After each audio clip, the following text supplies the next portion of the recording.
Exactly a year ago, Polish Prime Minister Donald Tusk took this oath.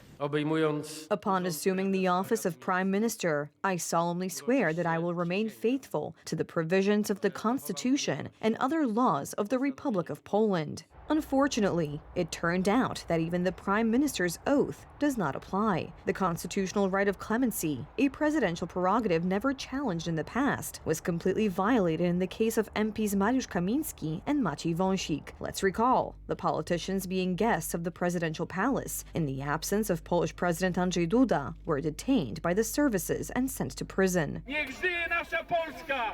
Niech żyje Polska! Niech żyje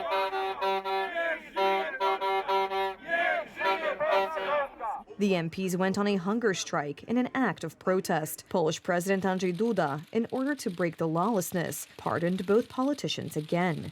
Nie mam również żadnych wątpliwości. I also have no doubt that if someone is jailed, convicted and imprisoned for doing a service to the Polish state, for prosecuting corruption, including at the top of government, this does not please many people who hold prominent positions, today particularly prominent positions in Polish politics, and what we have seen in recent days is an eloquent testimony to this. Once the decision was made and it was clear that the deputies would go free, the court decided to force-feed Mariusz Kamiński through the probe, which was simply torture.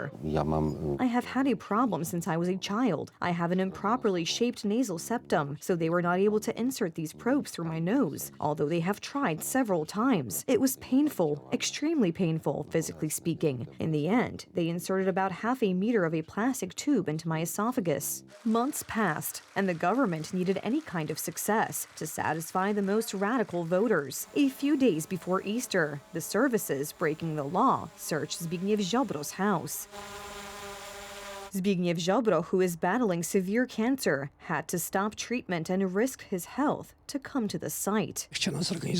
They wanted to organize a show, a spectacle, but it is a spectacle of thuggery and lawlessness for which certain people will someday bear responsibility. The search at the former minister's home is linked to the Justice Fund, through which Zbigniew Ziobro's ministry donated funds to volunteer fire departments or rural housewife circles, among others. Father Michał Olszewski was detained in this case on Holy Thursday, a special day for every priest. The Profeto Association, which he runs, received money to build a center for victims of violence called Archipelag. The priest's account shows that he was tortured.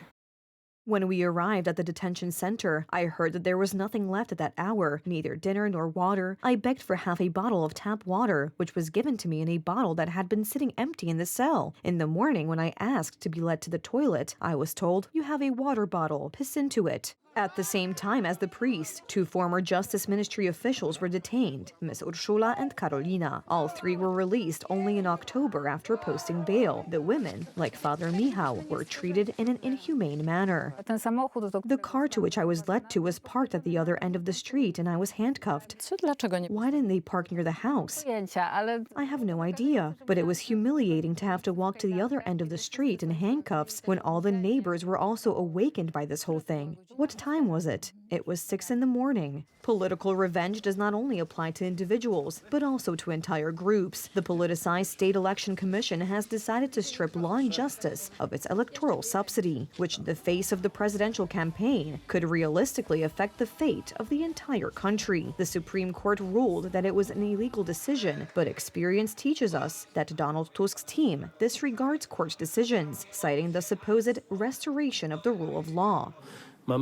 Today, we have the need to act as a fighting democracy. All these lawless actions are disguised under beautiful words, such as democracy and rule of law. But in reality, it's just a way of twisting the meaning of these words. At a conference in September, the Prime Minister even compared Poland, ruled by law and justice, to Hitler's Germany, and recalled that it took the intervention of outside forces for democracy to return to Germany.